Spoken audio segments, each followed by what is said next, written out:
Good morning, and thank you for joining the quarterly Michigan Alliance for Greater Mobility Advancement, MAGMA Advisory Council meeting.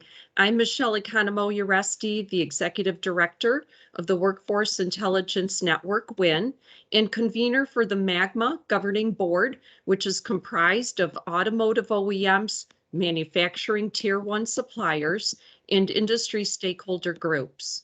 MAGMA is leading the recently awarded State of Michigan Sector Strategies Michigan Revolution for Electrification of Vehicles employer-led collaborative, which is on the same 5-year timeline as the Infrastructure Investment and Jobs Act. On behalf of the MAGMA Governing Board, I would like to thank and welcome our panel of speakers and moderator on the topic of federal infrastructure funding that is vitally important to the Michigan economy and quality of life. Our esteemed moderator is Jim Saber, President and CEO at NextEnergy. Mr. Saber previously led the business and technology development and demonstration activities to support commercialization and business growth of NextEnergy's advanced energy clients and stakeholders. Mr. Saber's experience includes the development of over $150 million in technology development and demonstration programs within e-mobility, smart grid, buildings and infrastructure, microgrids, energy storage, renewable energy, and alternative fuels. He has led NextEnergy's work in establishing new technology development and demonstration platforms within next generation energy efficiency and transportation applications. Prior to joining NextEnergy, Mr. Saber spent more than a decade in the energy storage industry, where he held product and business development positions with Fortune 500 and startup companies. Jim holds a BS degree in electrical engineering from Lawrence Tech University. Thank you for being with us, Jim. Please lead us through this important conversation by introducing our next speaker. Thank you, Michelle. And it's a pleasure to be here. And this is a very timely and important topic. Infrastructure and how we move forward in decarbonizing our economy and our transportation systems is not only is it a hot topic, but it's an important discussion, and how the federal government is moving forward. This will be a great opportunity for a discussion today and providing key information to the audience. So our first speaker is Zachary Kolodin, and Zachary is the Chief Infrastructure Officer with the Executive Office of the Governor. And prior to his role in leading the Michigan Infrastructure Office, Zach was Governor Whitmer's Public Policy Counsel, and before joining the executive office, he was an associate at Patterson, Belknap, Webb, and Tyler LLP, and served as a law clerk for the U.S. District Judge Edward R. Corman. He also worked in the Office of Grants and Policy and Operations at AmeriCorps, and as the program administrator for the Roosevelt Institute, a New York City-based think tank. He's a graduate of Wesleyan University and New York University School of Law. So welcome, Zach. Thank you. Thank you. Appreciate the introduction, Jim. And it's a real delight for me to be speaking to you all this morning. Thanks so much for making me the first speaker. That way I don't have to follow anyone who's truly excellent. Just delighted to be talking to this group. Even though I can't see you, I can imagine this is a great group. I read through the advisory council list before the meeting, and it's a really impressive group. So again, my name is Zach. I've been part of the governor's team for 3 years, and sort of started off setting up the legislation review process for legal. When COVID hit, the governor asked me to head up the sort of the COVID response team inside legal. And of course, I agreed to do that. And then as COVID subsided and the infrastructure bill it was on the horizon, and it became clear that billions of dollars were on their way to Michigan to revitalize Michigan infrastructure, the governor asked me to head up this new office. So I was delighted to take on that challenge. And of course, I said yes.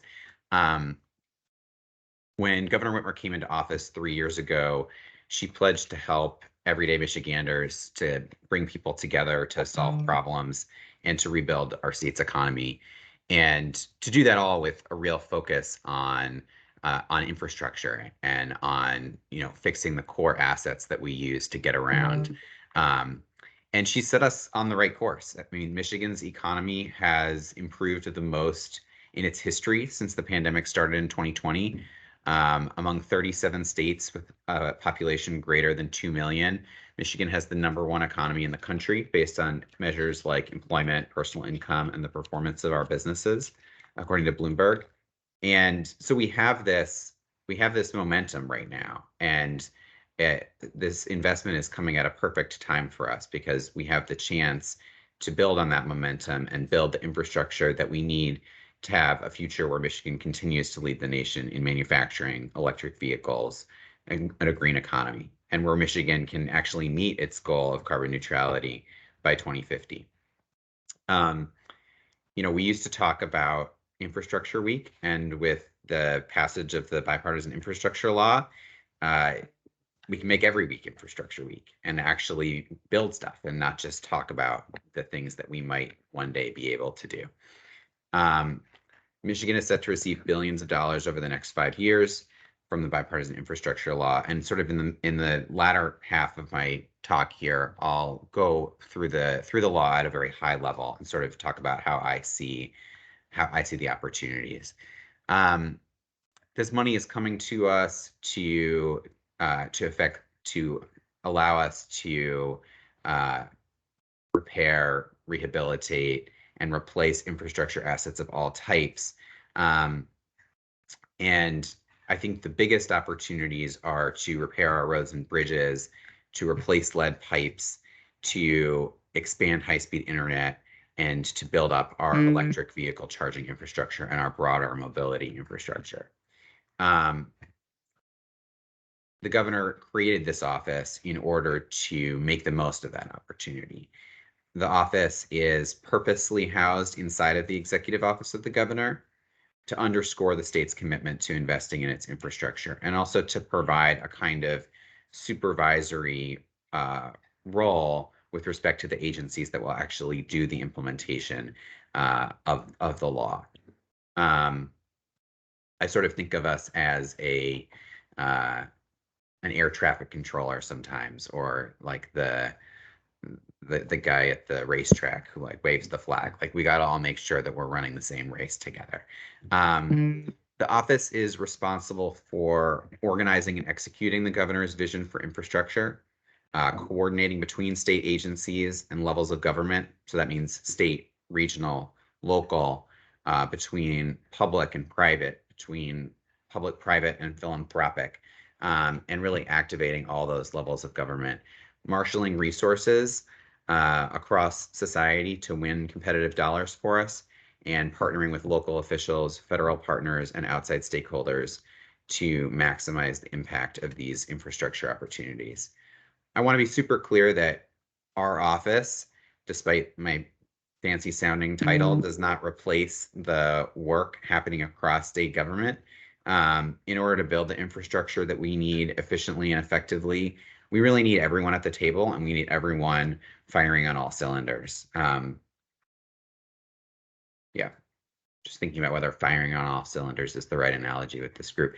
In order to build the infrastructure we need efficiently and effectively, we need to get everyone involved, right? So within state government, obviously the Department of Transportation will have a central role. EGLE for environmental protection and permitting, MPSC for the impact on the electric grid and the need to amp up our ability to supply the load to support electrified industries. DNR for state lands, MSP for cybersecurity and traffic control, MDARD for rural infrastructure and broadband, LEO for building the workforce of the future, and its expertise in future mobility and broadband that it's developed over the last 3 years, MEDC for leveraging private sector investment, and really I could go on and on, like the State Housing Preservation Office, the Housing Authority, the Land Bank. All of those state partners play a critical role in this. And we also need the private sector engaged, as well as Michigan philanthropies. We need local governments engaged. And the more money and effort that we put into this as a state, the more we'll get from the federal government and from our investments. So our team is here to be problem solvers, to deliver, to build a broader team for Michigan, and to help tell the story. We actually were able to bring on the governor's communications director, Tiffany Brown, to help us work with stakeholders and to tell the story of Michigan infrastructure to the public. Ultimately, we want to help people take advantage of this great opportunity to build a better Michigan, and take advantage of this sort of once-in-a-generation opportunity. You know, with a once-in-a-generation opportunity like this, there are sort of inevitable challenges that come with activating parts of state government that maybe aren't used to being used in that way. And so we need to talk about how to do this with accountability and transparency to deliver projects and funding on time, on task, on budget, and spend these taxpayer dollars wisely. So our office will work with the state budget office, with internal auditors, and let them know that we want to do this in partnership with them, the way that we did with the COVID-19 Accountability Office, because results and accountability really go hand in hand. And we need to do this work in a way that's deserving of the public's trust. Ultimately, these dollars are coming to us not as one giant pool of money, but in dribs and drabs that amount to the $1.2 trillion investment. That's you know, counting nationwide. And as a result, we need to be sensitive to the different requirements of the different programs that constitute the Infrastructure Investment and Jobs Act. Broadly speaking, our goal is to build a better Michigan without unnecessary bureaucracy and delay, while at the same time doing the difficult work of investing in infrastructure for the long term rather than solving for tomorrow's ribbon cutting. So what do we mean by better when we talk about building a better Michigan? It means a better life for regular Michiganders. It means quality transportation, but also good middle-class jobs, investing in Michigan manufacturing, and building capacity right here at home, and supporting disadvantaged and underserved communities so that no one and no community is left behind. Advancing climate resilience and sustainability so that we can be better prepared and ready for what's coming our way. And that actually aligns with the federal criteria for success, or the federal measurements for success, which are sort of social equity. In other words, are we doing this in a way that lifts up underserved and disadvantaged communities? American jobs, or in our case, Michigan jobs. Building a strong domestic supply chain, and we've all experienced, probably for the first time in many of our lives, like what it looks like to have a supply chain that doesn't deliver on time over the last 2 years. Building an economy and a society that's resilient to climate change and is sustainable, and finally, transparency. So those are sort of the 5 pillars. At this point, I want to transition to some slides and just talk a little bit more specifically about the infrastructure law. So if you'll allow me a moment to pull up my presentation. I didn't want to put up my presentation while I was sort of talking in general about the office. Okay. Can people see that? I don't see any of you at this point, so I'm gonna just keep talking and assume you can see it. Okay, good. All right. So what is the bipartisan infrastructure law? Ultimately, it's 1.2 billion in, I'm sorry, 1.2 trillion in total spending. Importantly, that includes baseline money. So that includes the existing Surface Transportation Act authorization, as well as the existing baseline programs across the board. So So once you take into account that baseline, it's $550 billion in new spending and $470 billion that is pointed toward state and district and local governments. 180 billion is competitive. So that's the money that we're going to have to, fight for and organize for. Okay. Actually, let me say one more thing about this. Of that sort of 290 billion that's quote unquote not competitive, a lot of it requires extensive planning. So the EV money is an example. We have to put together a plan by August 1st to maximize these EV dollars that are coming our way. So there are significant investments in capacity that we need to make in order to fully unlock those formula dollars. And that's not unique to the NEVI program, the electric vehicle program. It's sort of replicated over and over again throughout the law. The federal government wants to make sure that states are using these dollars wisely. So again, to bring back to my earlier point, this is not a splashy one-time just get dirt flying kind of law. This is a invest wisely, prudently, with a 30-year time horizon kind of law. So we need to do that planning in order to fully tap into our formula dollars. So to talk a little bit about the biggest asset classes that are in the bill, 20% increase to roads and bridges to help fix the damn roads, over $100 billion. About $66 billion for rail. And by the way, let me just say, I've seen lots of different facts and figures around this bill, even in presentations like later that you'll see later in the day. I think the reason for that is that there's not actually one right answer. Like how you count the total amount of money depends on what methodology you use to break down the bipartisan infrastructure law. There's money that is both authorized and appropriated. There's money that is sort of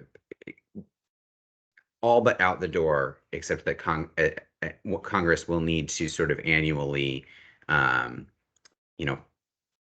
a budget, and then it'll go out the door. And then there's money that is in the law and sort of described generally, without any kind of existing or budgetary authority, right? So there's actually a big question about whether that money is actually ever coming to us.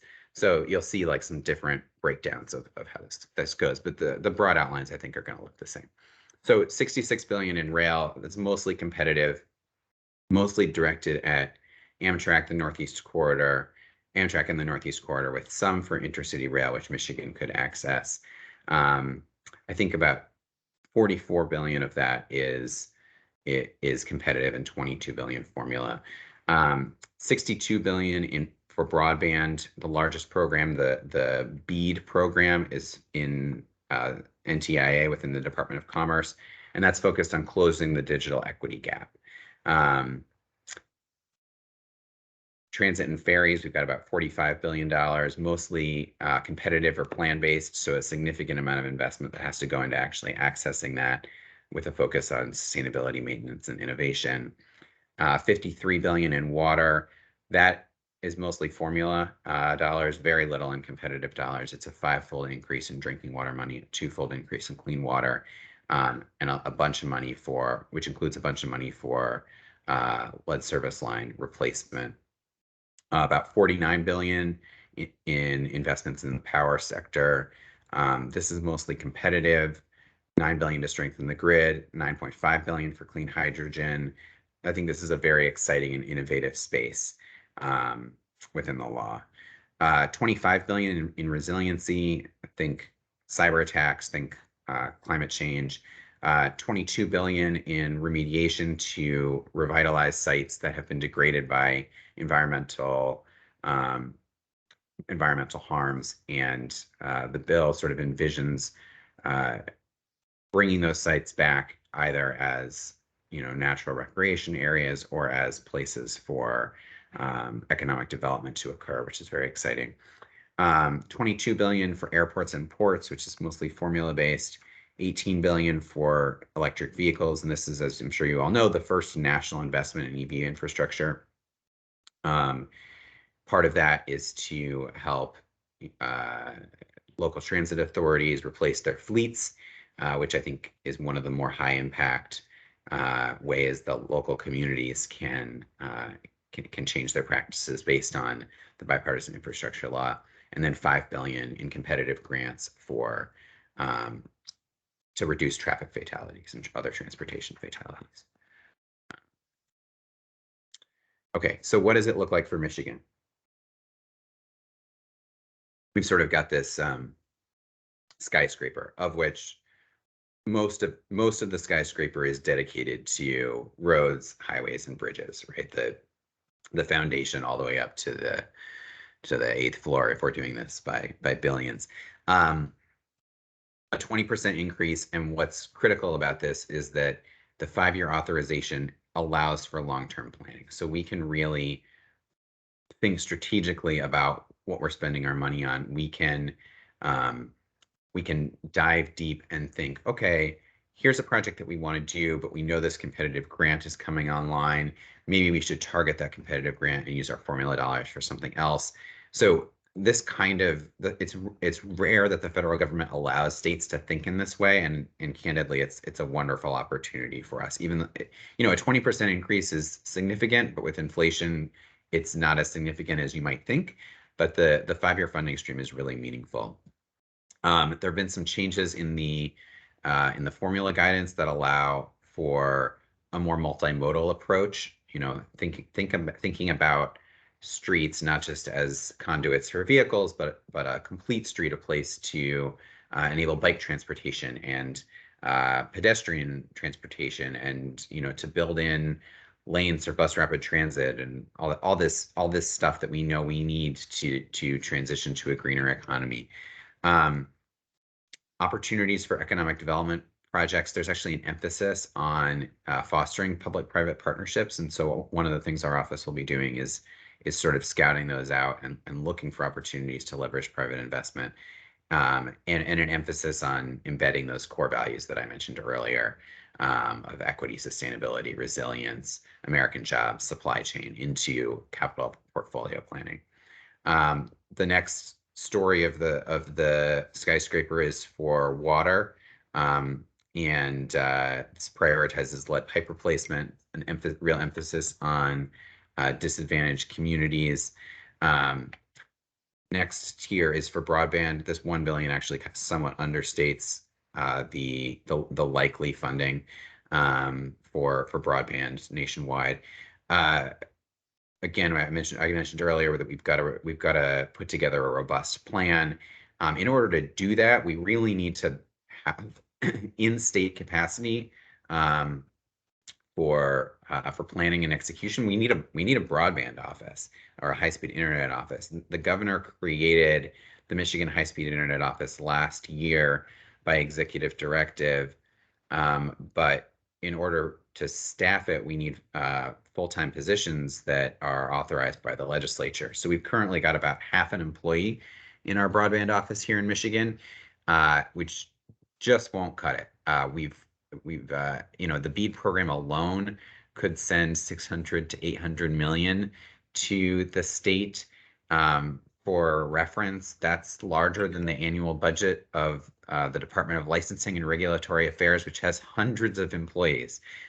So we've got a request in for 8, and candidly, we need those folks to build a location level map to challenge the federal maps and maximize our drawdown to plan for build out of infrastructure that really depends on interconnections between jurisdictions, and to supplement the efforts of local communities that just don't have capacity to do this on their own. I mean, I don't know, I'm gonna forget the statistic right now, but I think it's like 80 to 90% of Michigan communities, like, you know, units of local government fewer than 5 full-time employees in their office. Like they're not going to be able to create a robust broadband plan on their own. So we need state level leadership. And then finally, $1 billion for transit, approximately $1 billion for transit. Again, focusing on these core values and delivering for underserved populations, adopting a sort of user-focused design, and building that into our climate plan. Let's see. So almost wrapped up here. I hope I'm not going over, guys. Let's see. Well, looks like I'm coming up on my time. So I just wanted to highlight a few of the competitive programs to give you a sense of what that $180 billion means. The biggest program is for intercity passenger rail. Remember that money is targeted at areas, well, just naturally targeted at areas with existing track. Obviously, Michigan has real railroad assets, but it's not the densest in the country, so we're not quite as well positioned as we are with respect to other programs to capture a big part of this money. And about 12 billion of that 36 billion is for states specifically. About 11 billion in competitive grants for abandoned mine reclamation. Again, just kind of keeping with the theme of returning areas that have been environmentally degraded to opportunities for natural recreation or economic development. The Bridge Investment Program is the third largest. This $9 billion, I think, is really important. It also allows us to spend money on off-system bridges, which is highly unusual for a U.S. Department of Transportation program. We've got $8 billion for hydrogen hubs. The presentation here says 4 hubs. It actually sounds like it'll be more than that. I think Michigan definitely wants a seat at the table in thinking about the role of hydrogen in transportation. $8 billion in capital investment for light rail, ferries, and bus service. $7.3 billion in raise and build grants, which can catalyze really significant community projects. Think like the Michigan Central project in Corktown could be a potential area that would be eligible for a raise grant. $5.3 billion in transit infrastructure, including those bus fleets we mentioned. About $5 billion for rail safety and reliability, and about $5 billion in the Safe Streets and Roads for All program, which is the Vision Zero program I mentioned before. So I mean, there's dozens of programs, but I think it's useful when you're thinking about this to actually like drill down to like what are the big ones. In the interest of time, I probably skip this going step by step here, but I wanted to highlight what it means to have a plan-based formula allocation, and what it means that there's a lot of work that goes into it, right? We have that 5-step process that this outlines that includes a letter of intent, mapping, challenging the federal maps, submitting an initial proposal, revising, submitting a final proposal, submitting a 5-year action plan. These are all significant investments of resources that will require the state to to be proactive and to be thorough in order to draw down the funds to their maximum extent. So that's the end of my little spiel here. I'll be delighted to take questions about the office or about the law generally. Although I'll be candid, I'm more of a specialist in trying to get government to work than I am in like the specifics of any particular program here. So if you know enough to ask me a really detailed question about a particular program that you're an expert in, it's very probable that you'll know more about it than I do. So I'll just turn it right back around on you. So be warned about that. Thanks again. So thank you, Zach. So I probably should have addressed this before we started speaking, but we are going to hold off questions till after all the panelists give their presentations. And for the folks listening, please use the chat feature. So as you have questions, type them into the chat, and we'll be monitoring that for all the panelists at the end of the presentations. So our next speaker is Mike Stone, Senior Counsel with Warner Norcross Judd. Mike counsels business on the intricacies of federal government contracts and partnership agreements. With his extensive military background and knowledge, Mike is able to provide strategic insight with federal and state contracts for small, services-stable veteran-owned businesses, 8As, and large global corporations. He helps companies obtain partnership agreements as a sub or prime and helps work through FAR and other compliance issues. In addition, he assists with federal bid submissions and provides networking and other relationship opportunities to organizations seeking federal government affiliation. Guiding clients through the federal budget process and priorities is an essential component of Mike's practice to ensure the quickest route to profitability and that resources align with the intended goal. Mike's a retired Major General with the U.S. Army with over 30 years of military experience, or excuse me, military service. Mike has 10 years of experience serving as in-house counsel for privately held corporations, as well as 7 of those years as a general counsel. Prior to that, he gained experience representing automotive manufacturers in crashworthiness cases, and he served as litigation counsel for an automotive OEM handling warranty claims. While Mike is not a patent attorney, he has extensive experience in managing intellectual property portfolios. He served as the deputy director in state government for more than 8 years, supporting 2 governors. While working for the National Guard in this capacity, Mike served as Governor Rick Snyder's cybersecurity executive team and worked closely with the National Governors Association and national security staff on cyber policy matters. Mike also has an extensive energy and sustainability background. Welcome, Mike. So first of all, I want to thank you, Jim. I'm here at NextEnergy today. I have not seen Jim or been down here in a couple of years, so it's nice to come over here. My new office is only about a mile away down on Woodward, so it's nice to reconnect with him. We're going to get into slides in a minute, but I want to also thank Michelle for putting this together and all the work that she's doing at WIN with MiREV, Michigan Revolutionizing EV. It's been a great platform for bringing partnerships together and getting ready for this funding and being competitive for Michigan. I think everybody that's dialed in today wants to see Michigan get its fair share of funding, and that's what what I'm here to talk about is how do we do that effectively. All of the presenters today are going to present some of the budget dollars, in different formats. But I want to thank Zach because he said a few profound things that I think we all agree with that we want to get across is there's more money. The money that we're going to present to you, and I think the quote that Zach had that I wrote down is there's going to be other funding in dribs and drabs. There's lots of money in different pockets of different federal bills and legislation in different places, and we've got to keep an eye on that. And we really have to focus on partnerships. Now, last summer, I was in DC, and a good friend of mine who was an Obama appointee, before the funding became available, before the bill was written, she told me that I should pay attention and go back and reread the American Recovery and Relief Act of 2009. And that's kind of important. If you want to kind of see where the future is going to be, you have to go back in time and see what happened back then.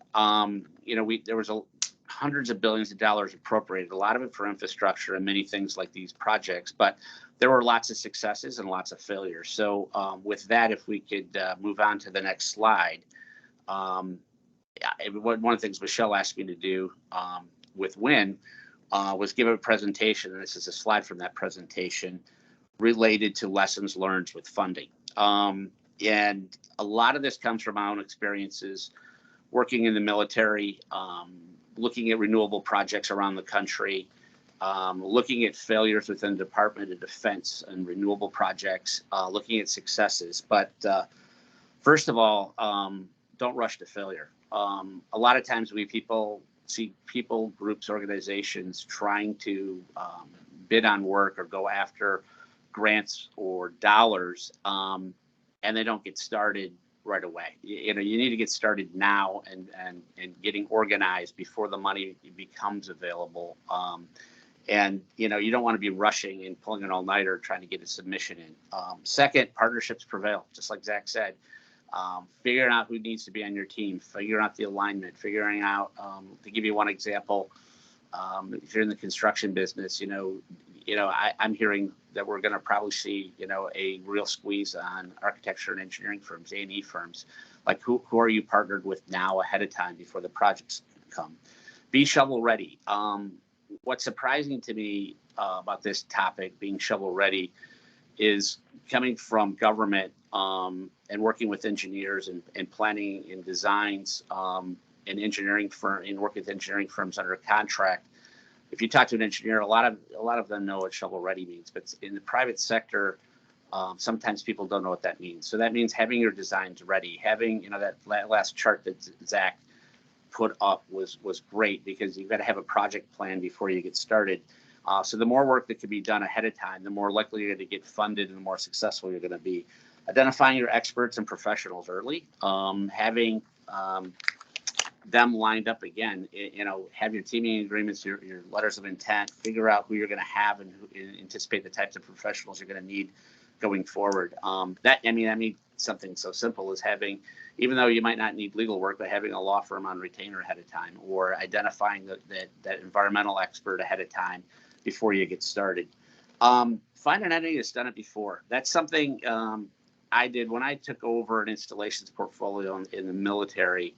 And we were looking at trying to reduce energy consumption and lean into renewables and sustainability. I had my staff call around the country looking for projects that had succeeded in the past. Do your research and start finding, if you're going to do a project, find a similar past project. Try to get a hold of those people and get lessons learned. What was stunning to me was, this is probably 12 years ago, we found a wind project in Utah. And the staff that had executed that project were unaware of how successful their project was compared to 50 other federal projects. And we actually picked their brains to find out where they started. And ironically, they started in Utah with a successful project with the governor's office. So being synced with policy, being synced with legislative intent, reaching out, asking for help, whether it's MEDC, the state, or otherwise, that's important. Being audit ready. What we learned after the 2009 American Recovery and Relief Act is there were lots of audits. There's lots of projects that failed. Lots of things didn't go well. So being audit ready means having a plan, sticking to it, watching your money, making sure the money is spent, that's appropriated for its original purpose, and not deviating from that. And, Zach alluded to this earlier, search for other people's money. I mean, there's going to be opportunities at a regional level, foundations, otherwise, private money, equity, that's going to come in. So if we can move on, we'll talk, and I'm going to do this briefly, but we'll talk about in the next few slides, the money. I mean, Zach's already presented this. This is going to be presented again here for you shortly in a different way. And keep in mind, this summary is from the November 15th infrastructure bill, but money was appropriated just last Friday. I have not had the opportunity. We've got staff going through. There's lots of projects that were funded last week in the federal budget, and that's part of what we have to search for. So there's a number of projects that I'm working on with clients, for instance, where we're trying to find the specific line item where it is in the federal appropriations bill that was passed last week. And there's a lot of partners, including MEDC, private sector, looking for that funding and getting it all lined up right now and making sure it gets obligated. And we bring that money and those projects to Michigan. And sometimes money gets appropriated as intended for a specific topic or for a specific location. But until the appropriations bill comes out and the money's obligated, one of the projects that we're working on with a number of partners is supposed to go in Southeast Michigan, but the Authorization Act had some language suggesting it should go in Southeast Michigan, but the appropriations language doesn't say that. So we're afraid that some other state might have, try to take that project away from Michigan. So that's the kind of stuff that we all need to be cognizant of as Michiganders and fight for. Move on to the next slide. This gives a little more detail. The categories, again, Zach's presentation covered some of this. That breaks down, the different categories of the funding. But again, this is just the November infrastructure funding that's there. And again, Zach said it well, a lot of this is formula based, but what we want to do is make sure that Michigan gets its fair share or more in doing that. So moving on, talk a little bit about electric vehicles. These again are the grant programs. There's a lot of detail that's gone into the planning, and we'll hear about that here in a few minutes. But one of the things I want to bring up about EV is this. It may appear to be a lot of money, but it's not. When you start breaking down the amount of money that there is for the infrastructure, and if you pay attention to the law of large numbers, a lot of this, like the 2009 American Recovery Relief Act, it's not intended, and there's not enough money in the bank and the federal government to do all the work that needs to be done. It's to kickstart programs, get it started, create that momentum for EV, and 2.5 billion gets broken down pretty fast when you start doling it out. And there's a lot of need out there. And part of it was alluded to by Zach. Part of my background and what I do is we've got to be very cognizant with EV, in particular, that with Internet of Things and connected vehicles, connected cars, and EV, there's going to be new standards. Senator Peters ran an amendment to the infrastructure bill, a cyber amendment that was related directly aimed at Department of Homeland Security and CISA to pay attention to the infrastructure to make sure that there was funding there for critical infrastructure. The last thing we need or want, and I said this to General Warner out at the Tank Command recently, is the last thing we want is there to be EV charging stations at the only military installation, and the commanding general pulls up and plugs in his electric vehicle, and the Russians know he's at work. That's an oversimplification, but when we look at the infrastructure and connected infrastructure, smart infrastructure, we're going to be creating attack vectors for bad actors. And so just kind of keep that in the back of your mind. One of the things that I learned working in the Pentagon on infrastructure projects, especially infrastructure and cyber, is your initial cost estimate may be one thing, but when you get all the experts in the room, those cost estimates can escalate quickly. The other thing that came out of the American Recovery and Relief Act, and it's not really related to this slide that I want to get across, is we saw the economic downturn in 2008, the Recovery Act in 2009. The projects in federal government and state government we were putting out to bid, the price of those bids doubled over about 2 years. Once you start pumping money into the economy and things turn around, a lot of companies were underbidding because the economy was so slow and losing money on projects just to keep the doors open and keep their employees so they didn't lose them. So we're going to see, and we're already seeing inflation, and I won't comment on that, but some of our cost estimates and things for projects, we've got to be cognizant of that and labor. So let's move on to the next slide. Let's talk about WIN and some of the great work Michelle's done. Michelle, for those that don't know, I know online there's a lot of partners who are participating in MiREV, but I'm also surprised that when I make my way around the state, a lot of people are not zeroed in on MiREV, but the state's done a great job of putting out, competing to have groups come together to revolutionize EV. And there's a lot of great organizations, and I'll call it super groups, that are all working together. But one of the key elements of this, and it was contemplated in the original infrastructure language in the bill, but it didn't make it into the final version, is the fact that technology is going to change. We're going to need industry to participate. We've got these employer-led coalitions as part of MiREV. They have to give us feedback and keep up with emerging industry standards that are going to change with new infrastructure. So MiREV has got all the pieces and parts and partners to succeed. But let's move on to the next slide. And one of the things I was excited about was to see that Governor Whitmer signed a bipartisan agreement with other states in the upper Midwest that they're all going to work together and collaborate on EV. Because, when it comes to our clients that are in this space, they don't necessarily see the border of the state of Michigan. They're cross state lines. We have lots of partners that we can work with and collaborate with. But of course, everybody that's participating today, for the most part, wants to see Michigan be the leader, remain the leader, and stay in the lead. But I see a lot of opportunity with the upper Midwest states.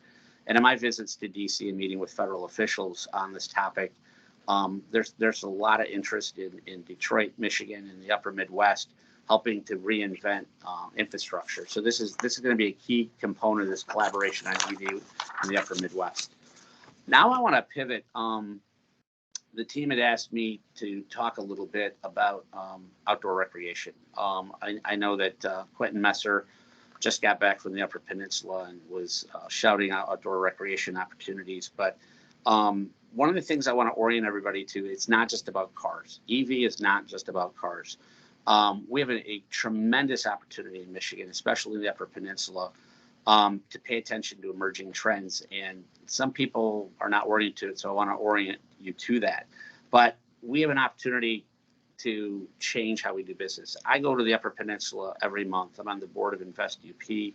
I have clients up there, and we're working with the economic development entities in the Upper Peninsula to all come together. But there's a lot of work has been done in outdoor recreation in the Upper Peninsula, getting ready for a new EV economy. So if you go up there in the wintertime, or if you haven't, there's just lots of snowmobiles, and there's lots of tourism. But we're moving to a new economy and a new capability where we can go electric. So there are deliberate plans underway. If we can move to the next slide. In the Marquette County strategy, and even the Invest UP strategy up there, is there's an effort to establish outdoor recreation innovation districts. We want to bring companies to the UP, to the trail network, or across Michigan, to be able to do innovation in EV. What we're contemplating is taking our 10,000 miles of trail network and getting out of a fossil fuel economy, having the ability to hot swap batteries along the trail network, having the trail network be a smart trail network for security, for events.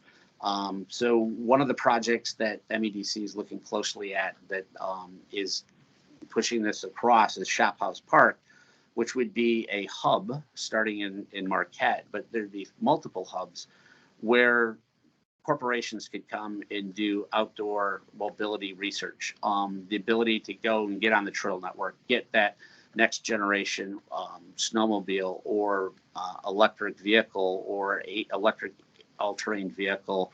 And I can't talk about some of the specific companies and some of the cool products that are emerging right now.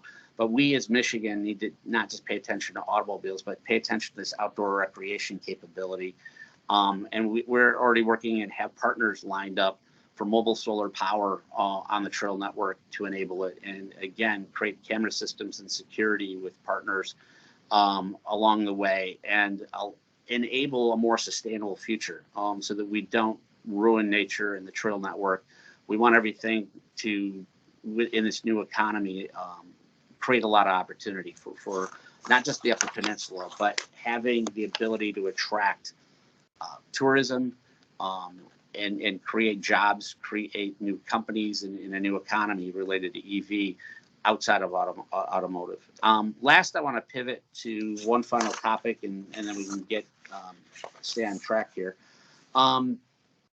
When I talk to futurists or people who are trying to visualize the future or articulate it, I did some quick searching, and I've got some clients and friends and people I collaborate with kind of looking at how are we going to do this. I'm very concerned personally about our workforce. We've had a lot of people that have been on the sidelines. There's a new economy shaping. I have a client who said very profoundly to me, and it made me stop. And I say this all the time, that an electrician is not qualified. An electrician, a licensed electrician, is not qualified to put in an EV charging station. They need an industry certification. And that stopped me for a minute in my tracks, because I'm very proud of the fact that I was on the workforce board of the city of Detroit for 4 years. And when you look at the needs of industry, and you look at the certifications, and you look at the new economy for EV, we're going to have lots of people going to have to get retrained. People that are already skilled tradesmen, women are going to have to get retrained. And so what they're forecasting, the Institute for the Future is an organization where I've read some other white papers in the past, so I went back and kind of summarized it. But this study is a couple of years old, but 85% of the jobs that will exist in 2030 haven't been created yet. So stop and think about that for a minute. Over the next 8 to 10 years, 85% of the jobs that will exist in the future don't exist today. And so if you pay attention to position descriptions, jobs, training, and requirements, it's evolving rapidly. So let's move on to the next slide here. So ITIF kind of broke down what different groups of people need to do. But I mean, first of all, is individuals have to be flexible. They have to be ready to go back and get retrained. It's lifelong learning. And so a lot of us, I'm not young anymore, have to be committed to going back and getting certified or keeping up with our training. And we need to be adaptable, lifelong learners. Really, that's the summary of what individuals need to be prepared for this new economy. Let's move on to the next one. Educational institutions. This is one where we can't do business the way we've done in the past. What we are seeing through MiREV is some of our four-year institutions in Michigan are doing a spectacular job of trying to create curriculum and programs. We're starting to see, and I'll shout out Northern Michigan University, who I spend quite a bit of time with. They've got a community college and a four-year university, but they're doing a really good job of working through curriculums for stackable credentials. So a student can take a course that might lead to a credential that's stackable, but then that leads to credit hours, that leads to the associate, that then can lead to the four-year degree. I know that, I'm here right on the campus of Wayne State University, that they're putting in some interesting proposals for new curriculum related to EV. We've got a lot of great institutions in Michigan, but we've all got to collaborate with that. And our, trade schools, our 2-year and 4-year universities all have to be flexible and keep up with emerging trend changes and requirements for training and degree producing. Next, let's move on to businesses. Businesses have to be alert to change as well. So, I'll go back and say it again over and over and over. There is an employer-led coalition in MiREV. We need more businesses to participate. The old economy, of just bending metal, we need to shift into advanced manufacturing. We need to be flexible. So the businesses are going to have to keep up. And with our clients, and other law firms say this, and anybody that works in workforce, they can't get enough qualified people fast enough. So we're going to have to do a great job, everybody is, every company, on retaining their workforce, retraining their workforce, keeping up with those requirements. And let's not lose talent, to other states like we have in past decades. Let's make sure that we're helping those businesses identify their gaps, listening to their future needs, and helping to recruit and retrain that workforce that can plug in quickly and rapidly in Michigan. Last is policy. Zach covered it. I don't profess to be a policy expert, although I pay attention a lot to it. I do a lot of reading. I pay a lot of attention to the Biden administration and the policies that are coming out of the White House, because that affects future funding that we need to pay attention to. But, we're not done. Whether it's in Lansing or in DC, we've got to stay in tune with, our federal delegation, our state delegation. It doesn't matter if you're Republican or Democrat.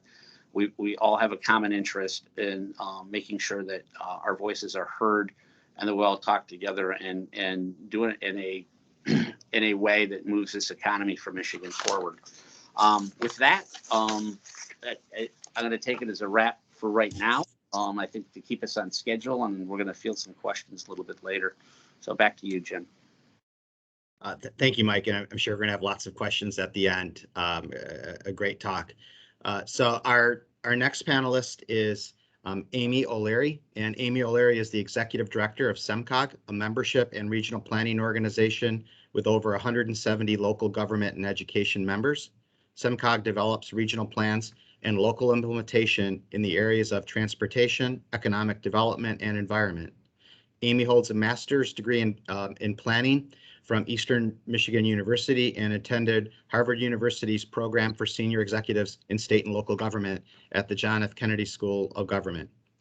She is a certified she is a certified association executive, holds a certificate in diversity and inclusion from Cornell University, and is involved in the National Association of Regional Councils.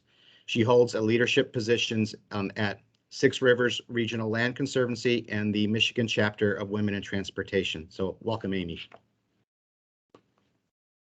Thank you. Thank you very much, Michelle and Jim, for the great introduction. Appreciate the opportunity to talk a little bit about the infrastructure work that's going on at Semcog and how we can connect with all of you in MAGMA. So I wanted to spend just a minute first thanking my coworkers that are on the call with me and will help us if there's questions that I can't answer. So I've got Kevin Petrino, who leads our planning work here at Semcog, Nahid Huck, who runs our community economic vitality, and Baheshta Makari, who works with Nahid, especially at doing a lot of the EV work here at Semcog. So thank them for joining us today.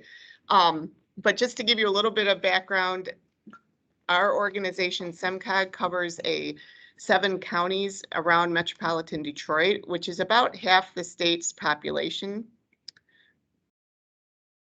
Our membership is made up of about 175 members now. That includes cities, villages, townships, the 7 counties. We also have intermediate school districts and community colleges as well. The vision of Semcog is really that all people in Southeast Michigan benefit from a connected, thriving region. And this includes small towns, our dynamic urban centers, waterfronts, diverse neighborhoods, our educational institutions, and our agricultural, recreation, and natural areas. The types of work that we do at our organization really involve the areas of transportation, environment, community economic development, and education. And I know you've seen these slides, so I will go over those and talk that federally. Here are some numbers you saw. We talked and saw a couple of examples from Zach of what is Michigan's cut in the bipartisan infrastructure law or the Infrastructure Act. But really, some of the things we're going to talk a little bit and dive in a little bit more is kind of getting into the nuts and bolts of some of the dollars and then some of the programs that we're evolving at Semcog that I think you might be interested in hearing about. So one of those is just to know that what we're seeing as some of the core programs for, it's no secret that we've got a road pavement issue in Michigan, especially in Southeast Michigan. We see those dollars increasing actually more like less than 20% when it comes to the roads that desperately need it in our region. And to be honest, it's a nice infusion, but it's not nearly enough to do what we need to do. But we're happy to have that little bit of increase for kind of our core roads and bridges. And we all know how important and needed that is for the economic development of the region and the state. A couple other programs I wanted to mention, which aren't quite as known, are we also run a Cmac program, which is a congestion management air quality program, and that's going to be seeing a 10% increase. And the types of things that are funded through that include alternative fuel vehicles, roundabouts, basically things that improve the air quality and in some cases reduce idling, for example. We also run the Transportation Alternatives Program, and that is seeing about a 70% increase to the state of Michigan. What that means for our region is roughly going from $5 million a year to $10 million a year to improve our non-motorized transportation and also some safety projects and environmental mitigation for stormwater runoff. So those are all really important with some of the issues that we're dealing with in our region and in our state. there's a couple of new formula programs that really we're just trying to wrap our arms around right now while we wait for more guidance on what that looks like. And one is a carbon reduction program. And you can see Michigan would be receiving $168 million over that 5-year period. Some of the things that we've heard can go for this program is such things as operating the traffic operations facility, public transportation projects, again, more bicycle pedestrian facilities, diesel retrofits, alternative fuels. Those are the types of things there, similar actually to the Cmac program. It does require the development of a carbon reduction strategy within 2 years. So we will be working in cooperation with the Michigan Department of Transportation on what that looks like for our region. The other program is called the Protect program, and that focuses more on the resiliency of the system, protecting the system from flooding and storm surges, and protecting aquatic ecosystem and providing for restoration. So that really is a new pot of money that we haven't really seen before, and it's exciting. We need to wait until there's more information about it. But in Michigan, we often say we're happy when things come through formula because it's a guaranteed pot of money to us, unlike the discretionary pots of money, which sometimes you don't fare as well in the discretionary pots of money. So it's a really exciting time when it comes to some of those new programs. Zach showed a number of the competitive grant programs. So I'm just showing a couple that are of a special interest to, I think, Semcog and some of our members. That includes the new Smart Cities, which is $500 million for connected infrastructure and intelligent infrastructure. A Healthy Streets program, which I think it's going to be pretty neat, looking at increasing the tree canopy in certain areas. More on safety and reconnecting communities. But one that has already been released is the RAISE pot of money, and they announced that, NOFA, and it's about $1.5 billion for that program. So that program has been around for a while, but it's definitely an infusion in dollars. And traditionally, it went more for transportation and bridge projects, but it's been now evolving more towards multimodal, and environmental mitigation projects are more seen as things that people want to fund. And as part of that, we're really encouraging communities that want to apply for this to work with us. We are really working in partnership, not just with the counties and the 7 counties, but with MDOT to make us as a state as competitive as we can be to receive these raised funds. So a significant emphasis this time, though, in these competitive programs, especially in what came out in the RAISE program, is having projects that address the needs in historically disadvantaged communities and areas of persistent poverty. So with this focus, we did add 2 layers to our information that we map at Semcog to make sure that those that are interested in going for those dollars understand that important need. So the first map shows those areas of persistent poverty. The second shows the disadvantaged census tracts. So this is an image actually from an entire equity emphasis areas tool that we developed at Semcog, where we inserted that information in as well. It's an interactive application that provides a detailed summary of key demographic variables at different geographies. So it could be at the region or at the county or a community or a census tract across our 7-county region. It really provides one location where communities or partner organizations can learn about our current socioeconomic indicators and have a data-driven understanding of community needs.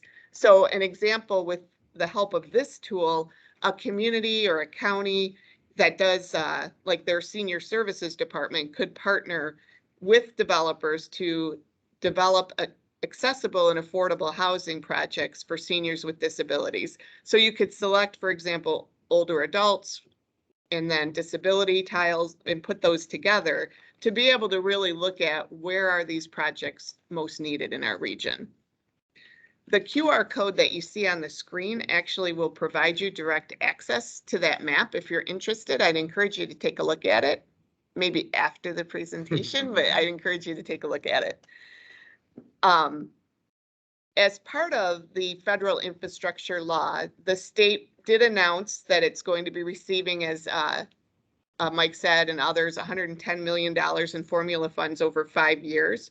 And it includes the development of a state EV infrastructure deployment plan. In fact, that deployment plan needs to be written and approved before any of the funding can come forward.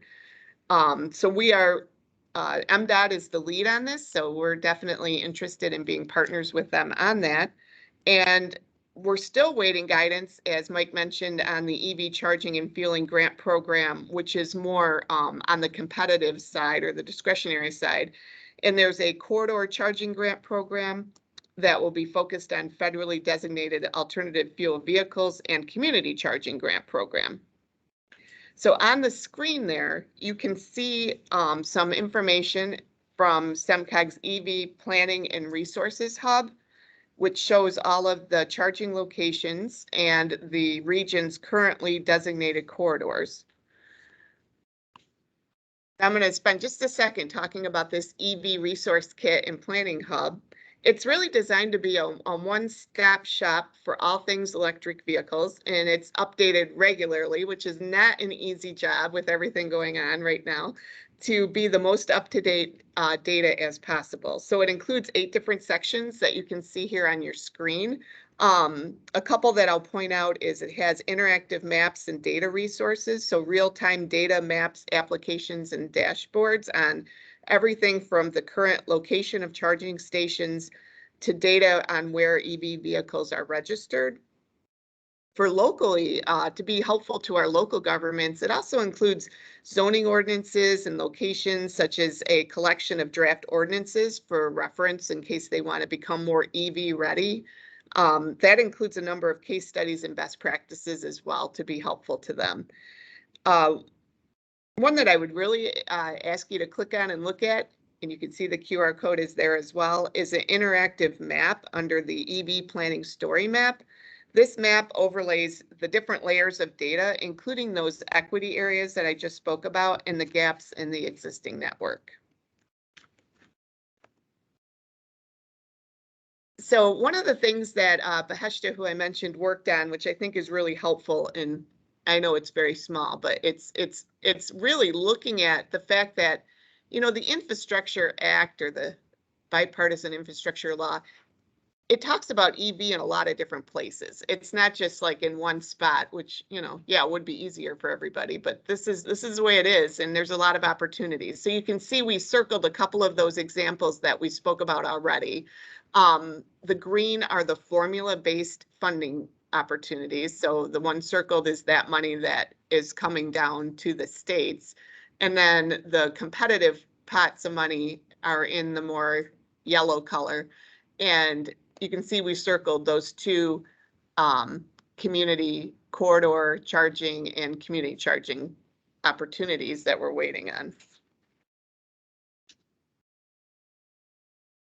So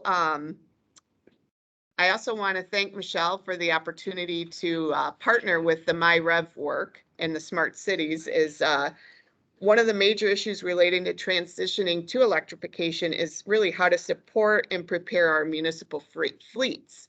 And to address this need, Semcog will be leading one of the 4 collaborative projects in that MiREV initiative. It's called the Southeast Michigan Smart Cities and Municipal Fleet Collaborative. And I know our local communities, when we have the opportunity to move a little further, this is really brand new that we're getting into this. They're going to be super excited about this opportunity.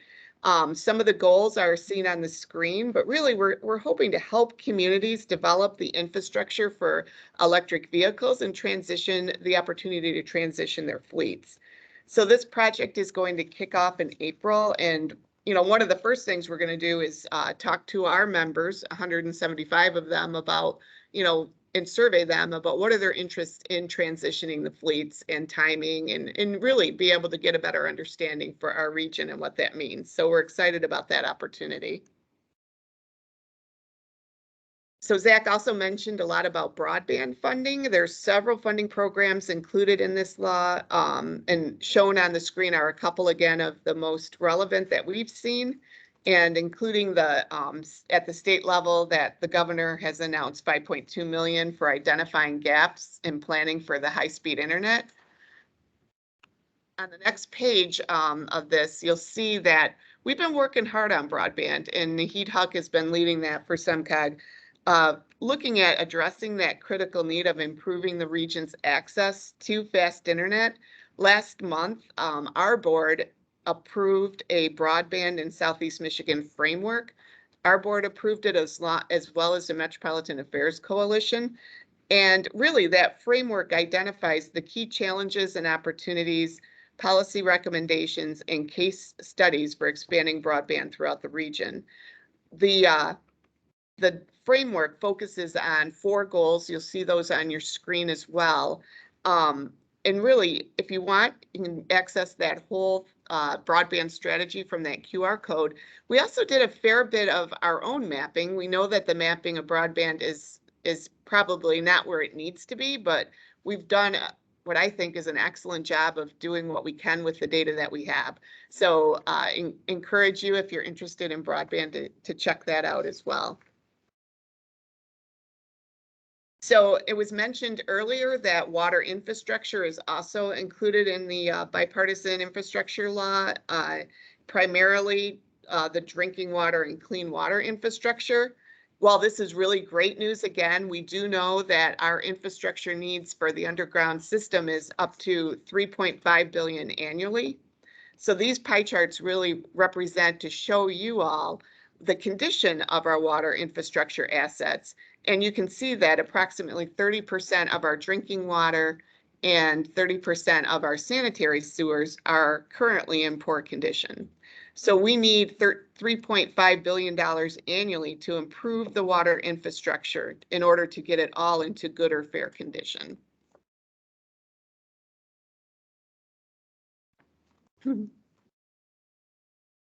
So the key to understand here is that we need billions of dollars, but the available federal funding really is great, but it does come up short in what we need. It also covers a lot of drinking water and lead service lines, which is very needed in this state, and it includes sanitary sewers as well. But what it does not cover as much is stormwater relating to flooding, and we know what the flooding has been like over the last few years and how it's going to be increasing in our region and in our state over the years to come. So we are getting a one-time additional $115 million for the whole state, most of which is already dedicated for things like lead service lines.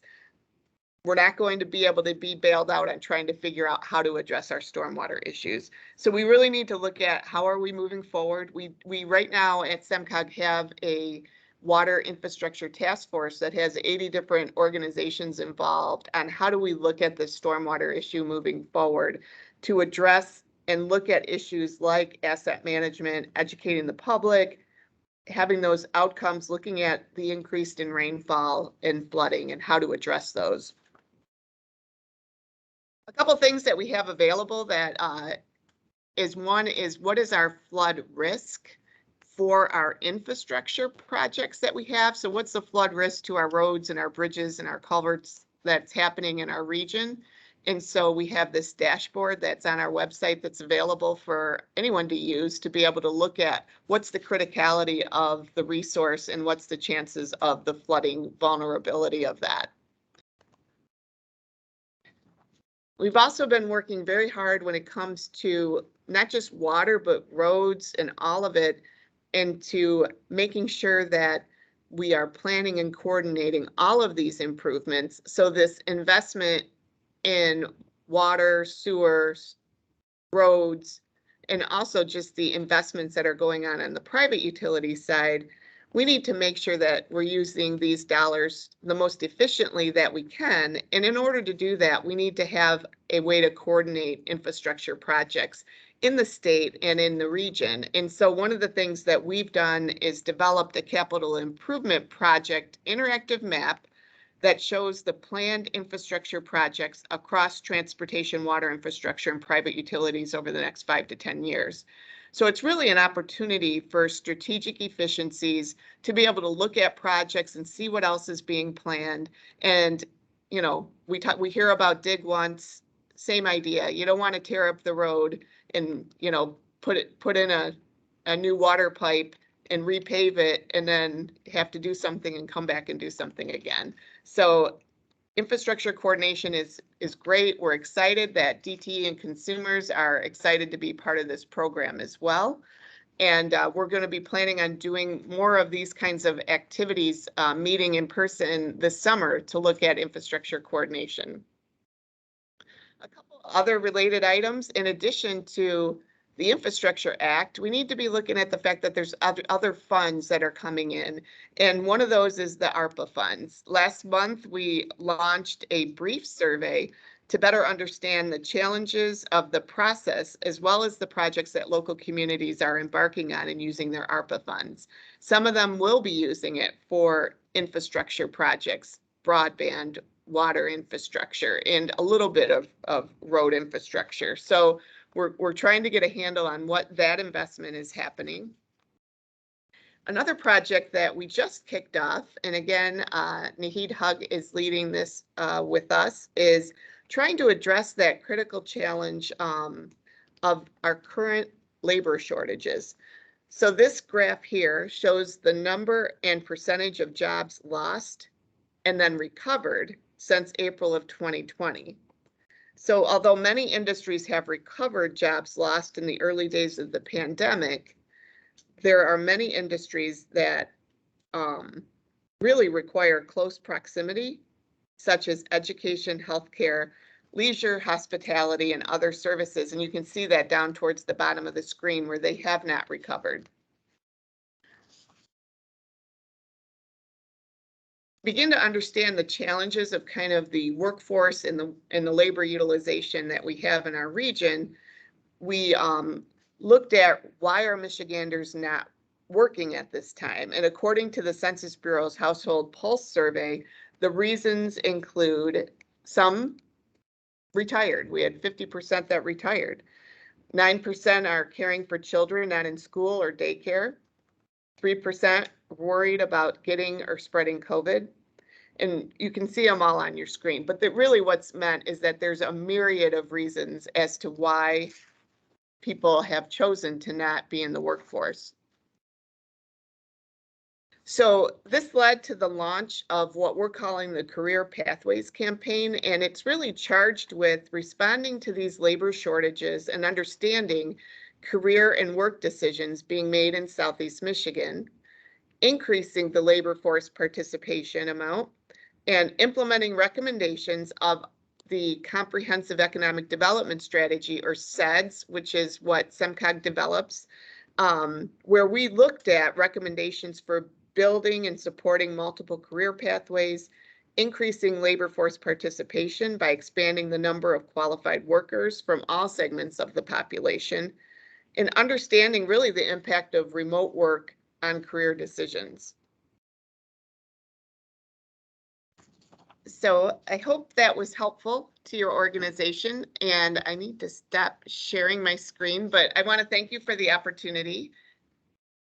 And I think there's going to be a lot of opportunity moving forward, and I hope that all of us can keep working together and really capitalizing on the expertise, because there's really no one organization that has all the expertise and all the capacity to do the projects that need to happen.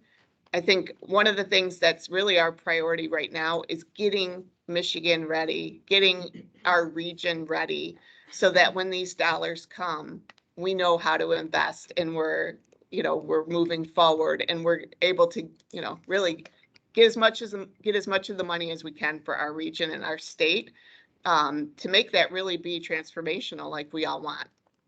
So Thanks, Jim. Thank you, Amy. Okay, so now we'll go into some Q&A, and to kick things off, I have some questions for the panelists. So I want to start kind of at a high level here in the questions, and ask Zach first, and have everyone else kind of weigh in on this. But so Zach, in one of your slides, you talked about a timeline, and in the plan that the state of Michigan has to develop and submit. Where are we in the timeline? And, are you seeing gaps and things that we have to overcome? And then kind of a second question on that is, what should we be doing, as communities, companies, businesses in the state of Michigan to prepare for, how the state will move forward with these funds? Yeah, thanks for the question. I'm going to assume that question was related to my broadband slide. And so that was specifically for the BEAD program. Obviously the bill was signed November 15th, which gives the federal government 180 days to put together guidance. I think that would be May 15th that they're due to release their guidance. No, to be fair, there's nobody to hold the federal government accountable to doing that other than themselves.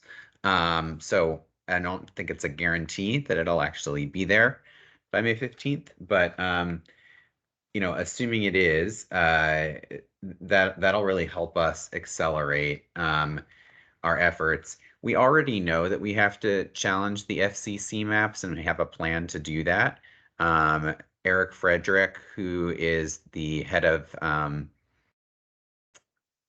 actually, I'm not sure what his position title is, but anyway, he works at Connect Michigan.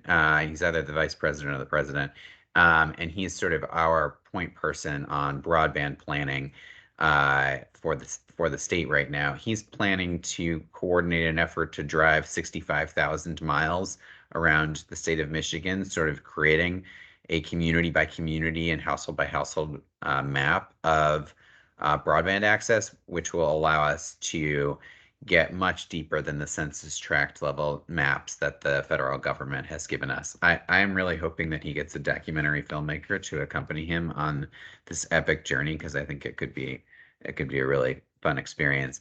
So once we have that, we can challenge the federal maps. We can draw down more funds. I think funds will start to be released. That I sort of ran through the process, but during my slide, but funds will start to be released in the third quarter of 23.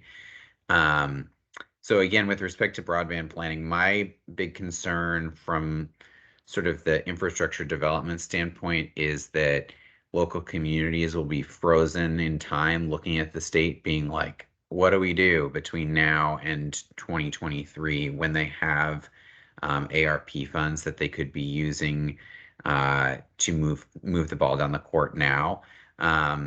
So, they don't, I'm not necessarily saying they have to spend that money on broadband, but the money that is in the Infrastructure Investment and Jobs Act is about 12% of what would be needed to close the gap on the infrastructure deficit nationwide. I don't have a specific number on that for Michigan, but it's probably something fairly similar. So if you've got a need in your community and you've got ARP dollars sitting in the bank, it does not make sense for a community to be waiting around for the state to solve all its problems. Communities need to be actively planning to make the most of what they've got, and they can use that ARP money. I mentioned public-private partnerships. I know Michael mentioned it as well. They can use that money to catalyze additional investment to help us further close the gap. So, I would say communities do need to be planning. They need to be thinking about, over this 5-year timeline, what are all the projects that we'd like to get done? Use the Dig Once portal developed by the Michigan Infrastructure Council to load those projects in and make sure that, if we're ripping up the road for repaving, that they also have an opportunity to lay cable or fiber or whatever the case may be. So yeah, I do want to encourage folks to move now. I think there was also a question about, or a part of that question was about sort of what can business be doing. I think every business is going to know what it has to offer better than the state understands what it has to offer, or a local community understands what it has to offer. So I think figuring out how to explain that to folks, and how to get us to understand how we can leverage business for to make the most of these investments and develop those partnerships is really key. So I mean, I do hear outreach all the time from businesses that are looking to sort of find those opportunities, and I appreciate that. And just kind of any research that you can do to connect your business to a specific opportunity helps us make those connections. So yeah, thank you for the question. Thank you.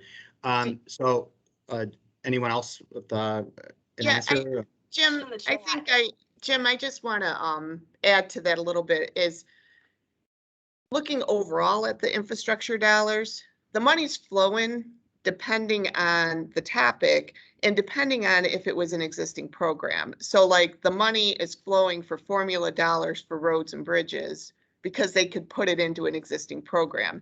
The RAISE dollars came out really quickly because RAISE has existed. They added more components to RAISE, like I mentioned, adding the equity lens, but the program has existed for years. So some of the money is flowing, others like, that are brand new, that's going to take a little longer.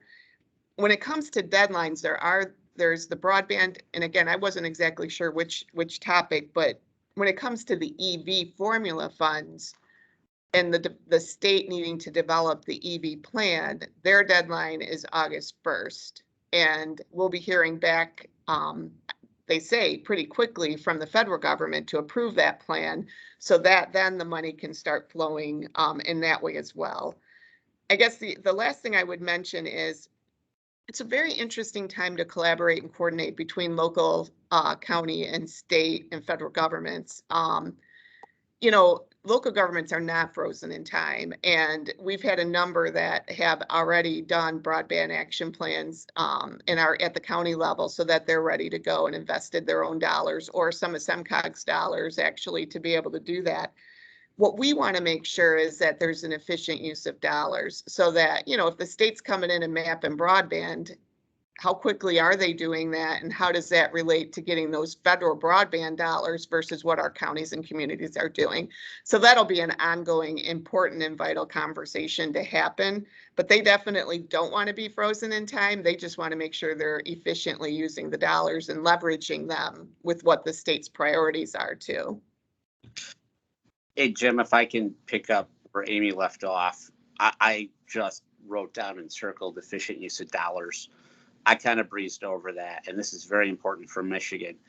I'll walk from that highest level all the way down and then talk about why efficient use of dollars is important. When it comes to EV, a lot of what I do is, if you read the Paris Accord or treaty, you don't have to read it, understand its elements, then you understand the Biden administration's executive orders and its language. The Whitmer, and I'm not going to put words in Zach's mouth, but the Whitmer administration is being very careful about how the money is appropriated from Congress, that it's spent efficiently.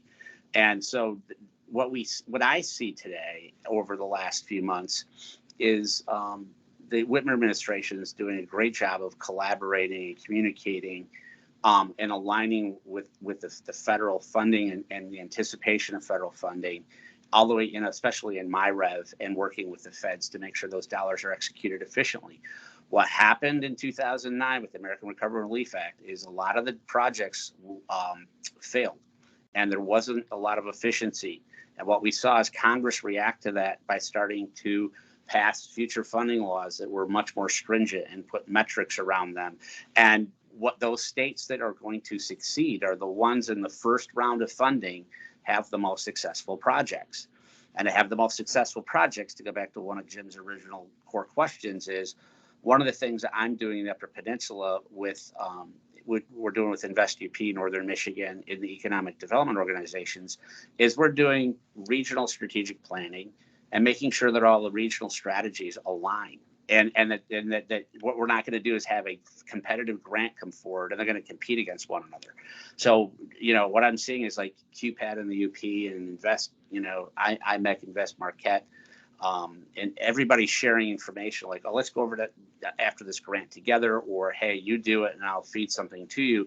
But they're agreeing on principles on a regional level. I take my hat off to Amy because she's got, Southeast Michigan, which getting everybody to agree sometimes in Southeast Michigan with the size of the population and the diversity of thought is a challenge. It's not to suggest that partnerships are easier in rural communities like the Upper Peninsula, but you've got to get all the key partners to agree, and your messaging needs to stay in line with the governor's and the White House and Congress's messaging. Right. Thank you. Another topic that, Amy, you brought up, and I think this is an important topic for everyone to be thinking about, is how, there will be certain aspects of this bill, I think, that will help provide some significant help for Michigan in the areas of environmental justice and how do we provide, greater access to technologies and solutions. Amy, can you talk a little bit more about like the resources that are available for local communities, industry, and all that? So when we think about applying for grants and projects on a competitive level, NextEnergy, the last handful of Department of Energy solicitations that we responded to with industry partners, environmental justice and the Biden administration's Justice 40 communities were a big part of that. And how are we ensuring that moving forward? And then Zach, if you can also kind of chime in on this as what resources or thinking is being made available from the state, and is there within the state a lead in an agency on this, or people thinking about this that others should be reaching out to? Thanks, Jim. Sure. I mentioned during the presentation the data, and Semcog's often very known for the data and equity maps that we have available. Now that's just for Southeast Michigan, and I know this is a statewide audience, but I think if you're interested in a project in Southeast Michigan, I would encourage you to look at those maps. And a lot of the data that went into those maps are available across the whole state. So there may be opportunities there. But another thing to look at that I think is helpful is when the RAISE grants came out and talked about equity and having those maps and components in that was really helpful because they were really kind of the first one out the door with a discretionary pot of money. So it helps all of us look at what are the priorities and how does that look at a project level and being able to map it. So I would encourage, even if you're not interested in the RAISE funds, and we put those maps online for Southeast Michigan, but the maps are available across the country. I'd look at those and really think about your projects and think about your priorities and equity areas of your parts of the state of Michigan and how you can align those projects together. I think that's really important. I think what's missing is, in order to get good projects in the state of Michigan, especially in equity areas, is having that technical support and assistance to put together those kinds of projects. I think that's a huge capacity gap. And one of the things that we've talked about at Semcog, and I think across the state of Michigan, there are regions like Semcog. We have an association, the Michigan Association of Regions. There's 14 of us where, hopefully there's opportunities for a Semcog and others to help provide some capacity in bundling the ask together so that one community doesn't have to ask for an EV charging station. That if we as a region or as a county or a couple of counties together bundle some projects together, I think that's one can help deal with those technical issues and capacity issues. And I think we have a much better shot at getting the funding in our region and in our state if we do something like that. So again, it's back to the coordination and collaboration. Yeah, I want to agree as strongly as I possibly can with Amy about the need to build capacity so that we can, not just so that we can deliver on projects that enhance equity, but really so that we can deliver on projects that meet, you know, any of the goals that underlie the bill. This is, you know, even though this money is maybe not as big as the ARP money in total size, or not as big as what might have been imagined if Build Back Better had passed, it's still a really substantial investment in local communities, and rolls out over, you know, it rolls out over 5 years, but it's still a relatively short time frame. And governments, you know, the state is no exception, but local governments especially are just not set up for that kind of increase in the amount of activity. And so I really want us to be thoughtful, and I want to encourage your members to be thoughtful. I want to encourage legislators to be thoughtful about what resources we need to activate to increase capacity to meet that challenge. And that's why I continue to talk about this whole of civil society effort, right? Like, it's not just states, it's not just cities and townships, not just counties. It's also, you know, regional economic development organizations, the philanthropic sector, you know, the chambers, like all this. These are all really important entities to activate so that they can sort of put some skin in the game and help us plan for these challenges.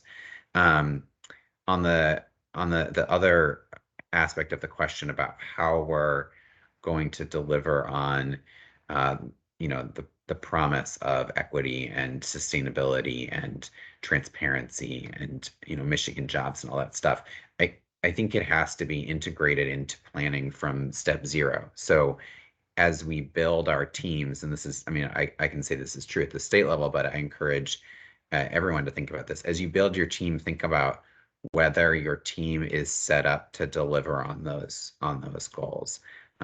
Do we have a person on this team that has the capacity and experience and skill set to help the team plan for an equitable project, just as an example. And, like, you know, not every team does that, and I think especially in some of these infrastructure categories where we've traditionally had less than diverse representation in these sectors, a lot of the teams are not going to be set up that way unless we're really thoughtful about it. Hey, Jim, if I can take the second half of your question, you open the door to technology. That's really that is mind-boggling to me. In my practice, with all the practice groups we have, the amount of technology coming forth in this space in Michigan. You know, I mean, some of you in the audience know this, but Michigan has more engineers per capita than any other state. We're the only state outside of Washington, D.C. with the patent office. What I'm seeing on a weekly basis is mind-boggling. You know, and what I would suggest is this: is we've got a lot of emerging tech in this space. We are seeing a lot of larger clients who want to make investments in that tech and EV in that space, which could lead to, you know, lots of jobs locally. You know, and so we need to embrace that. I know that the state legislature just, you know, increased its funding to MEDC to create some more tools for them, you know, to help with bring jobs to Michigan. But I see us being able to turn around the fact that we historically as a state have lost population, where we can gain population if we do this right. But we have to embrace the technologies, work with industry, MEDC, and everybody else. But it is, there are sources of funding. You know, I follow all the federal funding pretty closely, especially when it comes to Department of Defense, Department of Energy. We saw a year ago the Biden administration kind of pause a lot of, like, Air Force Research Labs funding, you know, stopped. And now it's starting up again because they wanted to refocus where all of the federal R&D money and where it's going. I do want to shout out NAMC, the National Advanced Mobility Consortium, who's part of MiREV. Here's 500 members. This is an Ann Arbor nonprofit in the mobility space. Now, they operate under an other transaction authority from the U.S. Army, so there's a little bit of a defense-based. But if you look at that membership list, it's very heavily populated with Michigan companies in the mobility space. And they put out solicitations as a nonprofit from the federal government for partnering and teaming in EV and mobility. And those are the things we got to pay attention to, is how do we kickstart and use, I'm sitting here right next to Tech Town, NextEnergy, I was at Centropolis last week at LTU, and I, work with Innovation Smart Zone. How do we get those companies incubated through the TR level faster, and get those to industry and get that production going for advanced EV? Thank you. So thinking about EVs and electrification, there's in many cases, it's more than just the electric vehicle. It's the smart grid infrastructure, it's communications. In NextEnergy, we've helped companies, develop and commercialize, 400 kilowatt DC fast chargers that would basically mimic a gas station experience and, charge the car in under 10 minutes. And we're now, working with others to build a 1 mile stretch of inductive roadway that would be the first of its kind in the country, where the vehicle could charge wirelessly while it's driving over the road. When we take on these projects, we see significant gaps in our workforce. The number of electricians that, forget being certified, but are competent and capable and understanding and working with, high power, 3-phase high power systems. And then as we move forward with these solutions, they're all going to be connected. And that's going to be one way that we're going to optimize the performance, minimize the impacts on the grid, and create different value. And so that the technicians that need to be skilled in, the Internet of Things and cybersecurity and commissioning, we see that as NextEnergy as a significant gap that we have, but it also kind of doing it right and creating so I'm getting to a question here. Don't get me wrong, I'm kind of like going off here, but and we do have 2 in the chat. Before we can do it before or after that question as well, if you would like me to do those. Okay. We have tremendous opportunities, and these are going to be, the jobs of the future and great paying jobs for Michiganders. What gaps are you all seeing, in the workforce, and what are some of the, kind of combining this with MiREV, what are the opportunities to, create these skills and these new jobs faster for our economy? I can start with that one. First of all, I want to go back to the infrastructure bill for a second. What's disappointing is the early version of the infrastructure bill called for much more training for workforce. And the original version called for the Secretary of Energy to contemplate and anticipate that there's going to be new skills required in the future. But skilled labor and industry recognized certifications in this space. I mean, we need to get started now. Jim and I had a sidebar about electricians in the city of Detroit, and we don't have enough. And we need to get those industry certifications related specifically to EV, and we need those institutions to do it, but we need to find the funding. And I'm suggesting that what we're going to see in future appropriations is funding for that workforce, and we need to be ready for it, ready to execute those dollars and have programs and partnerships built so we can turnkey those classes in Michigan rapidly. Yeah, I really appreciate the question, and I think it can't be overstated how much we need more talent and better talent in the state. And it's not just for high skill positions, right? It's all up and down the skill chain. I was talking to transit operators a few weeks ago about increasing transit investments, and what I heard over and over again was, we can't even find enough drivers for our current routes. And you want to talk about expanding routes so that it's a reliable way to get from point A to point B, or to facilitate a commute like that would require more drivers. And and then you can kind of you trace that problem back to its origin, and it's not just people, it's also housing cost and all this. So it's really a whole of society problem that we need to address. And I think need sort of broad-based solutions, and I hope that policymakers get really serious about thinking about closing the talent gap. On the solutions side, from my perspective, I'll just point to a couple things. MEDC has gotten really serious about talent. We recently, the MEDC recently brought on a chief talent officer, Carrie Ebersol Singh, and we're going to be working extensively with her to help address some of these gaps. And then, I think from day one of the Whitmer administration, the governor has been really focused on upskilling with 60 by 30 and Reconnect and I'm not going to remember all the names of all the programs, unfortunately. Futures for Frontliners, go on down the line. I think there's like 5 different talent programs that she's put together. But that stuff is important, and it's working, and I hope we continue to invest in solutions like that. But we need to be building workforce solutions into every one of our planning processes and every one of our competitive grant applications, because it's such an important part and such a vulnerability, really, to being able to deliver on these promises.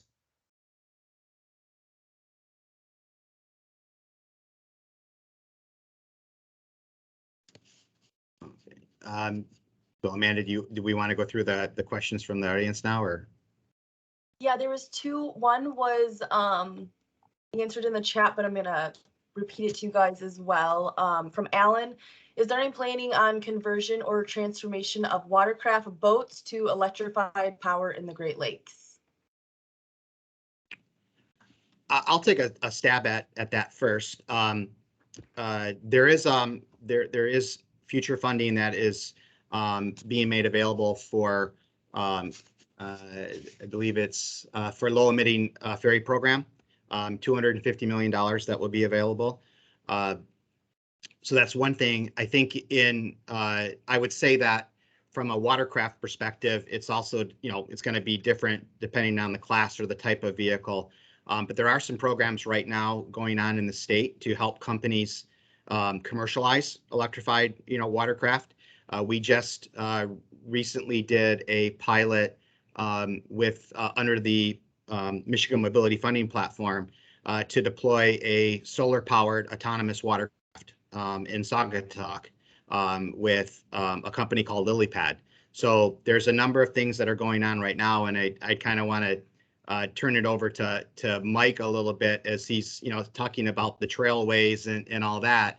Are there links that you would see to accelerate the commercialization of watercraft associated with some of those programs?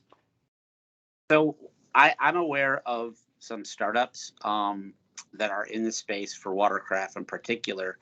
I can speak probably more eloquently about outdoor recreation, and what we're starting to see is what we really need to have is a standardization of the batteries in the outdoor recreation field. And it could include watercraft, because part of the UP plan that, without getting into too much detail, is the concept that we could have mobile solar along the trail network and then have the ability to have charging stations or be able to hot swap batteries so that anybody could pull up, swipe their credit card, grab the battery out of the bin, replace their battery like you would a propane tank, and keep moving. That's going to probably be our new economy. And we're seeing, a company in Taiwan that's starting to build these vending machines for these batteries. But the industry has to get together. All of the outdoor recreation industries have to get together for standardization. Otherwise, concepts like that are going to fail. But we can really leap forward if industry works together in standardization of their product design. So I am seeing it in the private sector, but I'm not aware of any formal programs from a government perspective about that. I know that Congress has kind of poked the Army, who has more boats than the Navy, believe it or not, about electrification of their fleet going forward, in the Coast Guard and the Navy. But that's a long lead time.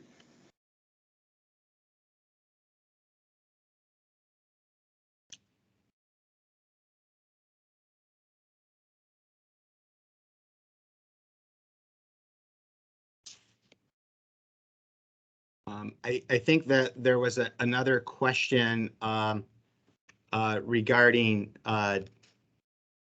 the topic was the discussion today was focused on EV technology and the green economy, and what's being done to upgrade the grid and make the grid more resilient.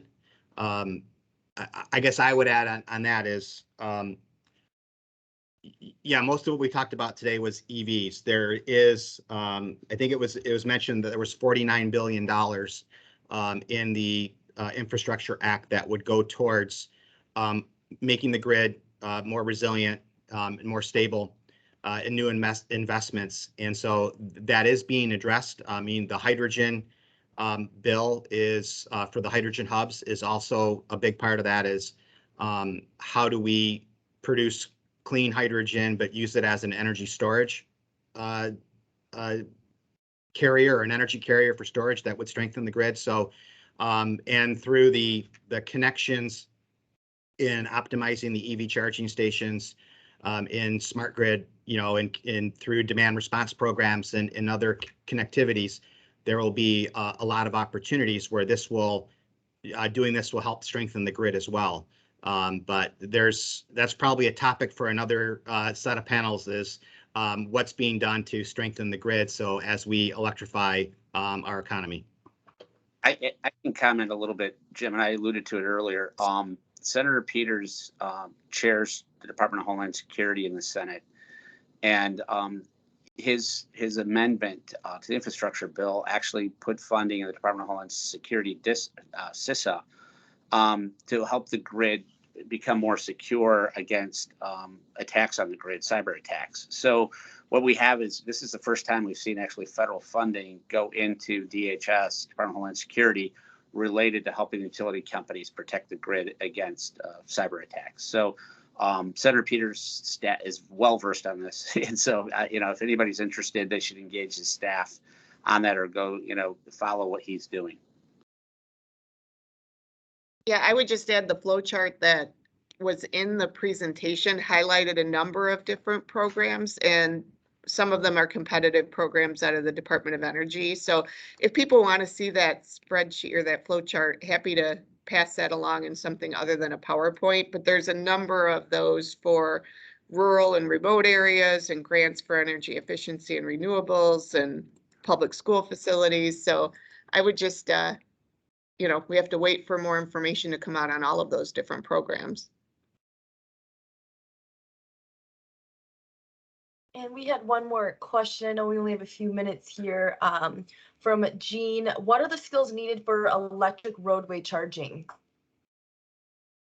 Okay, I guess I'll take that one since we're actively engaged in that right now. The skills that are required that we know about right now is in the from the installation, deployment, commissioning, those types of skills. It's very similar to what you would see in installing a network of fast chargers, and at a Meijer store or whatever. On the construction side, and what we're learning is in trying to address is what are the changes in road construction? What are the changes in, it's one thing to dig up the road and lay the tracks in the receivers underneath the road. It's another thing as to how we cover up that road, how we maintain the road. What are the technologies and the new skills that will be required there to make that more sustainable?